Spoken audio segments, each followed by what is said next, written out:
السلام عليكم ورحمة الله تعالى وبركاته. الحمد لله القائل: ولله على الناس حج البيت من استطاع إليه سبيلا ومن كفر فإن الله غني عن العالمين. أشهد أن لا إله إلا الله وحده لا شريك له وأشهد أن محمدا عبده ورسوله.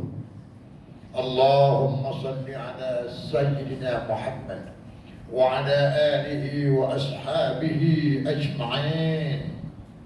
أما بعد، فيا أيها المسلمون اتقوا الله، أوصيكم وإياي بتقوى الله، فقد فاز المتقون.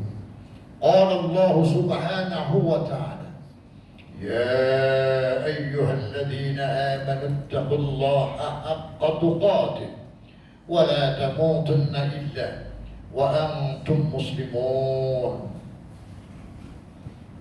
Muslimin sidang jemaat yang dirahmati Allah sekalian, marilah kita tingkatkan ketakwaan kita kepada Allah Subhanahu wa Ta'ala, yaitu dengan melaksanakan segala titah perintahnya dan kita meninggalkan segala tegahan dan larangannya.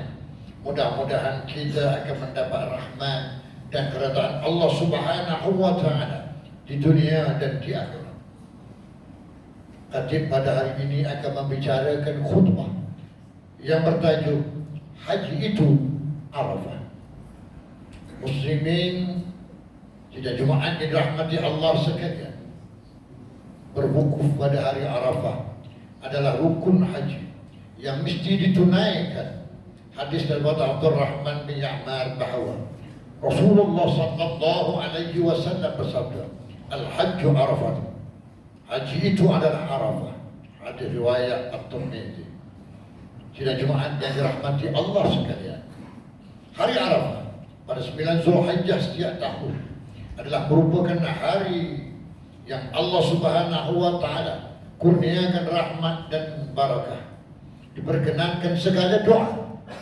Oleh itu, mereka yang berada di sana disunatkan untuk memperbanyakkan zikir seperti tahmid, tasbih, tahlil, dan membaca Al-Quranul Karim, beristighfar, serta berdoa dengan penuh rasa pengabdian dan keinsafan kepada Allah Subhanahu wa Ta'ala. Menurut para ulama, wukuf di padang Arafah mengandungi berbagai-bagai hikmah. Antaranya, pertama, menghayati persaudaraan seagama. Kedatangan para jemaah ke padang Arafah dengan pakaian ihram serba putih bukan sahaja melambangkan kebersihan jiwa, tetapi menunjukkan persaudaraan sejati umat Islam. Firman Allah Subhanahu wa Ta'ala dalam surah Al-Hujurat ayat 10, Innamal mu'minuna ikhwatun fa'aslihu baina akhawaykum. Sesungguhnya orang-orang yang beriman itu adalah bersaudara, maka damaikanlah di antara dua saudara kamu yang bertelingkah itu.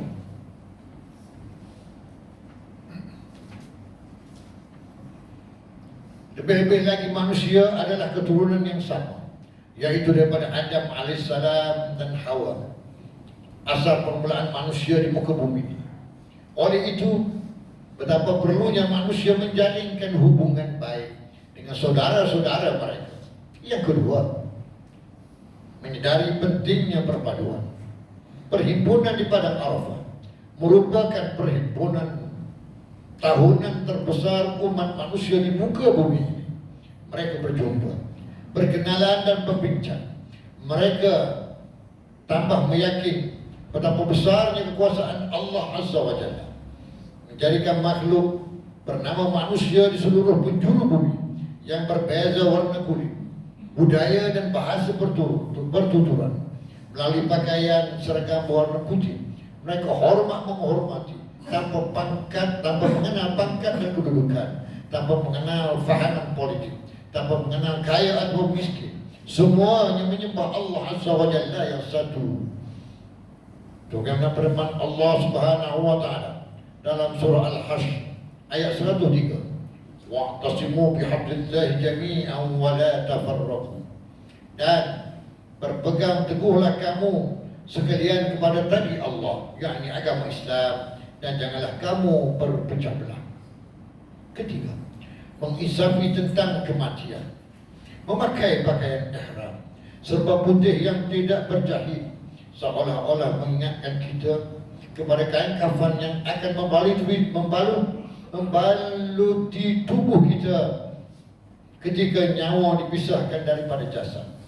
Walaupun kita memiliki pakaian yang berbagai jenama yang bernilai, tetapi kain putih jugalah sebagai kain kafan membalut tubuh kita. Demikianlah juga kedudukan kemah-kemah dengan keluasan kawasan yang amat terang, berkongsi tempat penginapan, bilik mandi, tandas, dan pergerakan yang terang, mengingatkan kita bahawa suatu ketika nanti kita akan berhijrah ke alam barzakh yang sempit dan ruang yang terhad, yakni kubur. Keempat, mengingatkan perhimpunan di padang mahsyar, perhimpunan pada hari Arafah, mengingatkan kita kepada perhimpunan besar pada hari akhirat apabila berlakunya kiamat. Padang Arafah yang terbuka luas dan terdedah kepada kepanasan cahaya matahari menggambarkan seolah-olah kita berada di padang mahsyar pada suatu hari nanti. Di sana tiada kemah, tiada tempat berlindung, tiada penghawadi. Setiap individu bergantung kepada amal solehnya semasa hidup di dunia ini. Ketika itu mereka hanya mengharapkan rahmat dan pengampunan daripada Allah Azza wa Jalla dan syafaat Nabi kita Muhammad sallallahu alaihi wasallam agar amalan diterima, dosa diampun, terlepas daripada azab siksa api neraka dan dimasukkan ke dalam syurga. Justru Allah Subhanahu wa taala mengingatkan kita semasa hidup di dunia ini supaya menyediakan sebanyak-banyak amal soleh sebagai bekalan bagi menghadapi hari akhirat. Firman Allah Subhanahu wa taala dalam surah Al-Hasy ayat 118. A'udzu billahi minasyaitonir rajim. Ya ayyuhalladzina amanu taqullaha wal tanzur nafsun ma qaddamat lighadin wattaqullaha. Wahai orang-orang yang beriman, bertakwalah kamu kepada Allah Subhanahu wa taala dengan mengerjakan suruhan dan meninggalkan larangannya, dan hendaklah tiap-tiap diri melihat dan memerhatikan apa yang dia telah sediakan daripada amal-amalnya untuk hari esok, yakni hari akhirat. Sidang Jumaat yang dirahmati Allah sekalian, umat Islam yang tidak berada di padang Arafah disunatkan berpuasa pada 9 Zulhijjah yang dikenali sebagai puasa sunnah Arafah. Kelebihannya sangatlah besar, sebagaimana hadis Nabi sallallahu alaihi wasallam daripada Abu Qatadah radhiyallahu anhu bahwa Rasulullah sallallahu alaihi wasallam bersabda, "Siyamu yaumi Arafah inni ahtasibu ala Allah an yukaffira as-sanah allati qablahu was-sanatu allati ba'dahu." Puasa pada hari Arafah itu akan aku kirakan atas Allah bahawa mengkifarah, yakni menghapuskan akan dosa tahun yang lalu dan dosa tahun yang akan datang. Hadis diriwayatkan oleh At-Tirmidzi. Oleh itu, marilah kita mengambil kesempatan berpuasa sunnah Arafah pada hari esok, besok hari Sabtu sempurna 9 Zulhijjah. Hadirin sidang Jumaat yang dirahmati Allah sekalian, sukacita diingatkan kepada saudara-saudara sekalian, janganlah ada di dalam kalangan kita yang tertinggal mendaftarkan diri sebagai bakal haji pada masa akan datang, supaya kita mendapat giliran menunaikan fardu haji apabila sampai masanya. Hadis daripada Abu Abbas radhiyallahu anhu bahwa Rasulullah sallallahu alaihi wasallam bersabda, ta'ajjalu ila al-hajj yani al-fariidata fa inna ahadukum la yadri ma ya'rudu lahu. Yang bermaksud bersegeralah kamu menunaikan fardu haji, karena seorang itu tidak tahu apa yang akan berlaku ke atasnya, yakni mati. Hadis diriwayatkan oleh hadirin sidang Jumaat yang dikasihi Allah sekalian.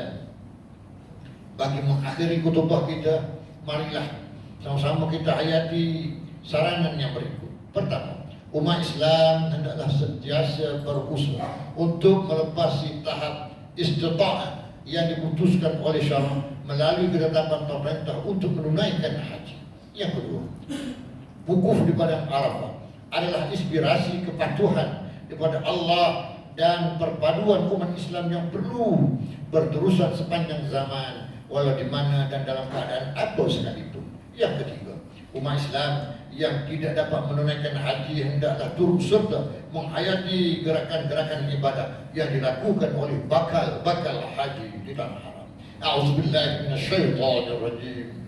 Laisa 'alaikum junahun an tabtaghu fadlan min rabbikum fa idza afadtum min arafatin fadhkurullaha 'indal mash'aril haram wadhkuruhu kama hadakum wa in kuntum min qablihi laminad dallin. Tidak ada dosa bagimu untuk mencari kurnia, yakni rezeki hasil perniagaan dari Tuhan. Maka bila kamu telah bertolak daripada Arafah, berzikirlah kepada Allah di Masy'ar Haram dan berzikirlah dengan menyebut nama Allah sebagaimana ditunjukkan kepadamu, dan sesungguhnya kamu sebelum itu benar-benar termasuk orang-orang yang sesat. Al-Baqarah ayat 98.